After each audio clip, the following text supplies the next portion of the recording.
Hello everyone, good afternoon. আমি আবারও নতুন একটা মিনি ব্লগ নিয়ে চলে এসেছি আপনাদের কাছে। আজ শনিবারের দুপুরবেলা মামাই আমার পিসির বাড়ি থেকে হঠাৎ এক অতিথি নিয়ে বাড়িতে হাজির। দুপুরবেলা এসেছে আর অতিথির একটু যত্ন করব না, সেটা কি হয়?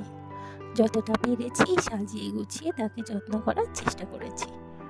যেহেতু বাড়িতে গোপাল ঠাকুর নেই, তাই নিয়মকানুনটাও ভালোভাবে অতটা জানি না। যতটা পেরেছি নিজের মতন করে সুন্দর করে গুছিয়ে পুজো দেওয়ার চেষ্টা করেছি। জানি অনেকটাই ভুল হয়েছে, তবুও নিজের মতন করে চেষ্টা করেছি। আপনারা যদি পারেন তাহলে অবশ্যই আমার ভুলগুলো ধরিয়ে দেবেন, যাতে পরের বার থেকে ভুলগুলো আমি শুধরে নিতে পারি। আজ ব্লগটা এই পর্যন্তই। আপনাদের যদি ভালো লেগে থাকে তাহলে চ্যানেলটা অবশ্যই সাবস্ক্রাইব করে রাখবেন, আর ভিডিওটা যদি ভালো লেগে থাকে তাহলে একটা লাইক দিয়ে দেবেন। Thank you.